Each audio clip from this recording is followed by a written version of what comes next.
मौलाना room ने लिखा है कि एक दफ़ा एक शख्स ने अल्लाह की इबादत करना शुरू कर दी और परवरदिगार की इबादत में इतना मशगूल हुआ कि दुनिया में सब कुछ छोड़ छाड़ कर सब कुछ भूल दिया और सच्चे दिल से अल्लाह की रज़ा में राज़ी रहने के लिए इंसानियत के रास्ते पर चल पड़ा।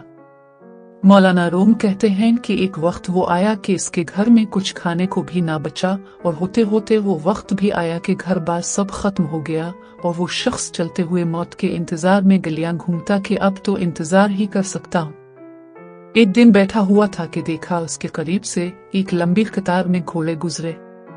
इन घोड़ों की सीट सोने और चांदी से बनी हुई थी और उनकी पेटों पर सोने के कपड़े पहने हुए थे।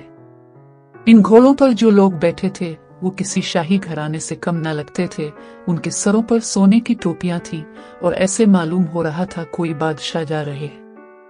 इस शख्स के दरियाफ्त करने पर उसे बताया गया कि ये 7 गांव में एक बादशाह है, ये सब इसके गुलाम हैं और बादशाह के दरबार में जा रहे हैं। वो शख्स कुछ देर हैरान हुआ कि ये हालत गुलामों की है तो बादशाह की क्या हालत होगी। इसने आसमान की तरफ सर अलिफाटे कर कहा, मेरे बादशाह, मेरे मालिक, मेरे अल्लाह, शको तो तुझसे नहीं करता, लेकिन इस बादशाह से ही गुलामों का ख्याल रखना सीख ले। इतनी बात कहकर वो शख्स चल दिया। कुछ दिन गुजरे तो एक बुजुर्ग आए और उसका बाजू पकड़कर उसे एक जगह ले गए जहां वही गुलाम वही घोड़े थे। और देखता क्या है कि किसी घोड़े की टांग कटी हुई है, किसी गुलाम का धड़ घोड़े की पुश्त पर पड़ा हुआ है, किसी गुलाम के हाथ कटे हुए हैं, किसी के सर से खून निकल रहा है, कोई घोड़े को जख्म हालत में वापस लेकर जा रहा है। वो शख्स हैरान हुआ और बुजुर्ग से पूछा, जनाब आप कौन हैं और ये सब क्या माजरा है।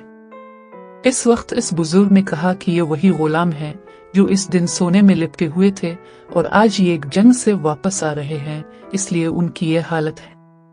मुझे ख्वाब में बस इतना कहा गया है कि उसे कहना बादशाहों के लिए कुर्बानियां देना भी उन गुलामों से सीख ले। हकीकत में हमें कुर्बानी देना आया ही नहीं, चाहे दीन का मामला सीधा करना हो, रिश्तेदारों का आ दुनिया का।